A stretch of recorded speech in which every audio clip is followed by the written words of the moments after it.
Go all in. All in on LinkedIn is how you will find a job in 2026. Visibility is absolutely how you get opportunities. You need to brand yourself. You need to create value online. Online on LinkedIn is where your target audience is going to be, the people who will be hiring. Do not feel tempted by these AI tools that will mass apply for you. Take your CV and apply to 100 different jobs every single day. Hi and welcome to another edition of Coffee and Questions with myself, Nigel GJ. We're going to get right into it. There's yet more. Since the last session that we did, we've just been absolutely inundated with questions. We're going live to a number of them now. And I can see, wow, there's quite a few that are coming through. So let's just go straight into there. I always get super nervous before interviews and get imposter syndrome. How do you handle this? That's from Mohammed. Look, Mohammed, it's something, first of all, the thing that you've got to bear in mind, everybody gets nervous before interviews. Everybody gets imposter syndrome. Literally everyone, maybe with a few exceptions. Perhaps Donald Trump might not get imposter syndrome now and again. Maybe he does. But the fact is that we've all got that is common. We're all human. And it's one in the nature of being human that you will have that imposter syndrome that will come to you. And so for us mere mortals, then we get that all the time. And especially when it comes to interviews. And look, if you've been looking, Mohammed, for a job for any length of time, which a lot of people have been, you know, they come under a lot of pressure to try and find a new job. It can be really stressful. The pressure is immense. And so it's absolutely perfectly normal for you to feel really nervous before interviews.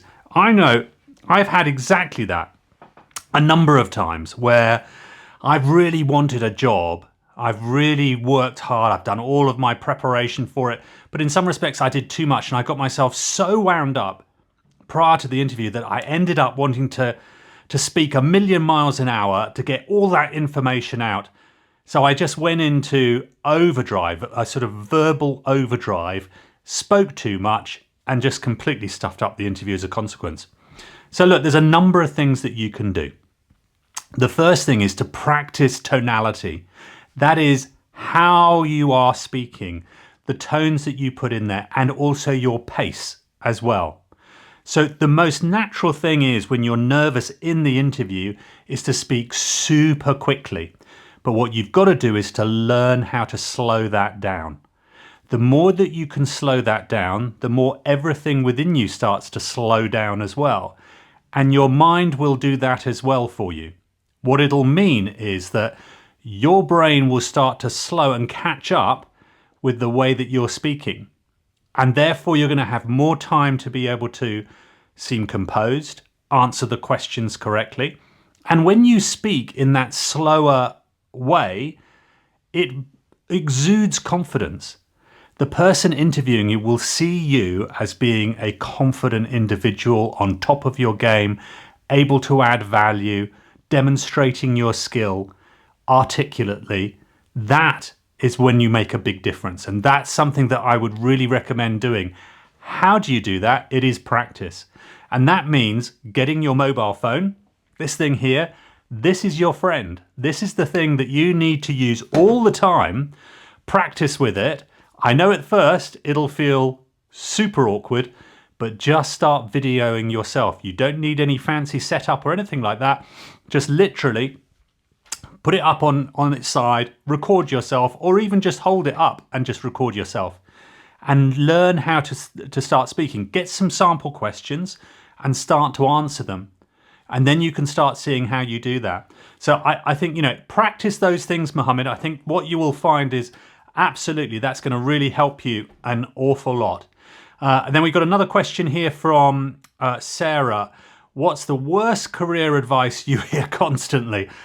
Wow, there's quite a few. There's quite a bit that I see online. If you're anything like I see online, you will see a whole mass of advice, often fully contradicting itself. Sometimes within the same post that you see. If you go on LinkedIn, you will often see a post which will completely contradict itself with its advice. So it's super difficult.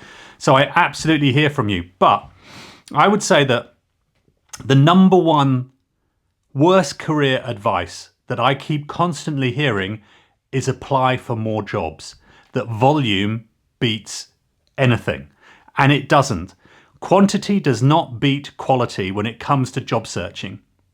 It is really vital that you strategically apply for jobs. Do not think that the way to do it is just to shove in as many applications as possible. So that would probably be the number one thing for me. We got one here from Mike as well. I want to start posting more on LinkedIn. Great stuff, good to hear. But I'm scared to post any advice. Look, just as we did earlier with Mohammed, talking about nerves at interviews, again, you'll still get that same imposter syndrome. That is what is preventing people from posting and putting themselves out there on LinkedIn. It is perfectly natural to feel scared about posting something into the ether, onto LinkedIn. It really does put you out there. It's really, really scary to do it.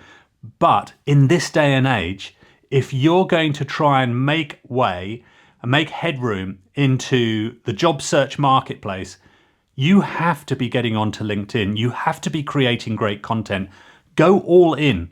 All in on LinkedIn is how you will find a job in 2026. And so the most important thing to do is to start posting. Now, again, that's just the same with the bad career advice with volume is going to help you get the job. It's not about volume of posting, it's about quality rather than quantity. So start talking about the things that you're passionate about, that you value, that you understand in your market, and your target audience are going to be interested in, because that's how you start getting visibility. And visibility is absolutely how you get opportunities in the job market itself. And those opportunities will lead to interviews. They will lead to getting hired as well.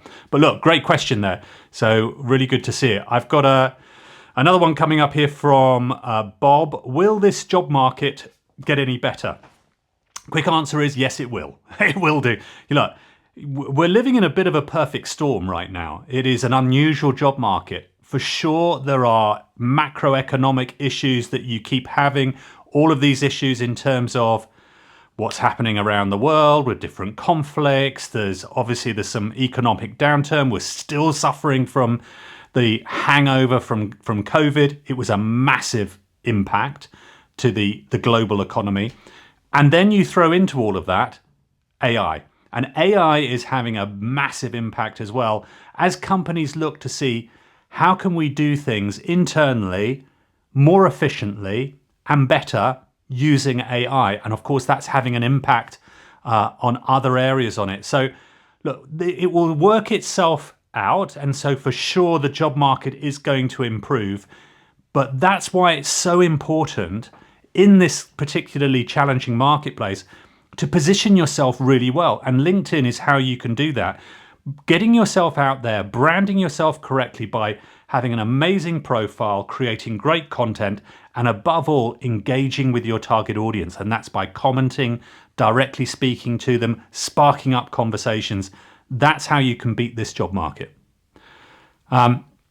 Okay, we got another one here. They're coming thick and fast now. There's quite a few coming through here. Carlos, good to see you. How can I use AI to help my job search? That's a great question, and look, really pertinent to where it is now.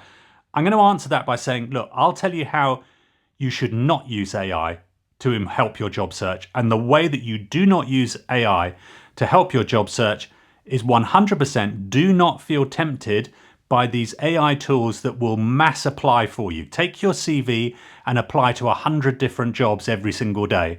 That is the worst way to use AI. And that is what is causing major issues in the recruitment market space. You will not get seen. You just won't get found. And what you end up doing is thinking, I'm applying for hundreds of jobs, if not thousands of jobs, and I'm getting no interviews. It is heartbreaking. So don't use that. However, AI can help in lots of ways to really change up your job search. First of all, by helping you do research. So look, I've said that the number one thing you should be doing is going all in on LinkedIn. And what you've got to be doing is finding your target audience. So use AI, whether it's ChatGPT, Claude, or any of the other ones out there. Start to know how to prompt it, have that conversation, map the market correctly with it. Who are the right people you should be addressing? Which are the different companies that are hiring? Which are the ones which are growing? Which are the ones have got investment? They will give you that information. It's loads of it there, and AI is fantastic at that. What it can also do is help you prepare in terms of how you engage, how you create content, how you comment. It'll give you a strategy to be able to do that. And then finally, when you strategically apply, it will also help you to be able to update your CV, to tailor it for that particular position, for that what you're trying to do. So look, use it strategically, but above all else, when you're using AI, don't just take it as read. Make sure you personalize anything that comes out. Don't just cut and paste it and put it in. Take it out, use it as a prompt, and then put it in your own language, in your own thoughts. So use it as a way of helping you get to that next stage. That's where you can get AI and really make a massive difference for you. Okay, Zach, I'm being rejected because I'm overqualified. What does this mean? Well, a lot of people, Zach, are hearing this. Being told that you're overqualified is perhaps, interestingly, it tends to be for the older candidates that are happening. And a lot of complaints are coming through that overqualified is just another term of age discrimination. And it's a way that they're using it in order to try and filter out candidates who do not necessarily meet it. Clearly, it's not quite right. And I think the most people who are getting the overqualified is, again, it's people who are going with just an application-only strategy. The way to overcome that, and the way to overcome any age discrimination, age bias, being told that you're overqualified, is by creating value on LinkedIn.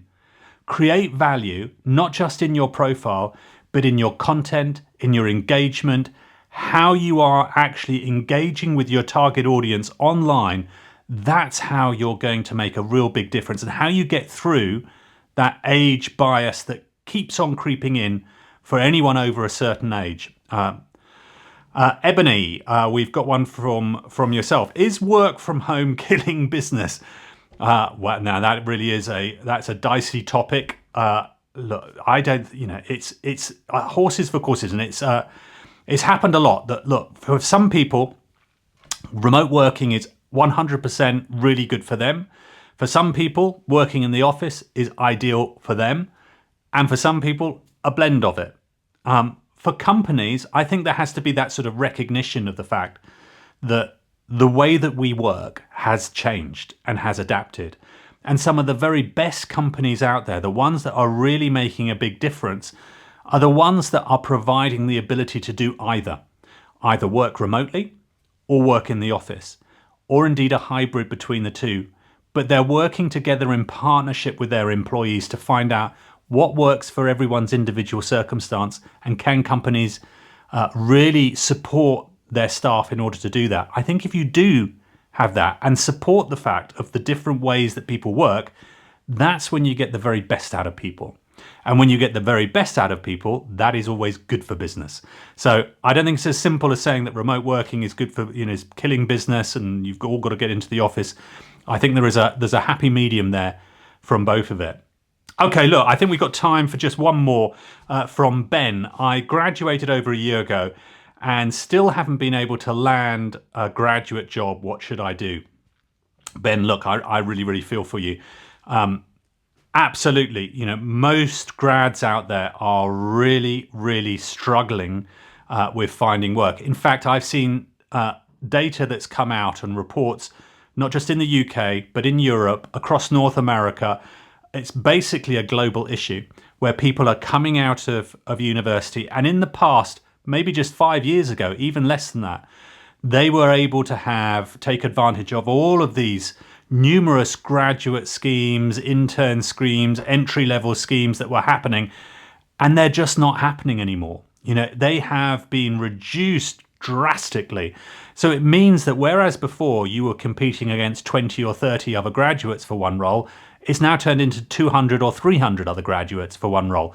Quite often, a lot more than that. So it's a real struggle for people to really find that. So, I think for grads, it's really tough to do that. But again, there are ways to do it. And I'm going to go back to say, look, if you are a graduate and you're struggling to find a job and you're struggling in the more normal, traditional way of applying for jobs, trying to find a graduate open and they're just not there, you need to brand yourself.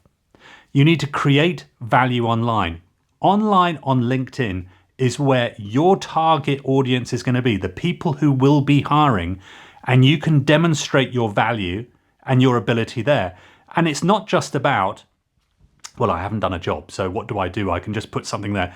Look, all the different things that you've done outside of work, the different societies that you've helped, the different clubs, the volunteering, the projects that you've worked on, the thesis that you did at university, all the different areas that you've done there, the work that you've done in between, the part-time work that you've done. There's loads of things you can do. And then for the kind of jobs that you're looking to go, create content talking about that. Engage with the companies that will potentially hire you and start engaging with their content with real value add insights. That way, you're going to get seen. And getting seen and getting visibility is the way that you get opportunities. And we know that as soon as you get that, you'll start having conversations with people. You'll start having opportunities presented to you. And that's how you get hired. Thanks very much, Ben. Really good one there. Look, I think we've come to the end of this session. Thanks so much for joining yet again. It was a quick fire coffee and questions. Really enjoy it. Stay tuned. We're going to continue with a lot more of this advice. If you don't already, make sure you subscribe to the Get Hired community. That is a community that has been set up to support people across the board, no matter what kind of market area you are, what level you are. Come and join the community. The link will be here attached to the video. Make sure you join that for more insights, for on-the-spot support and advice. It's totally free to join. Look forward to seeing you there. And look forward to seeing you in the next Coffee and Questions.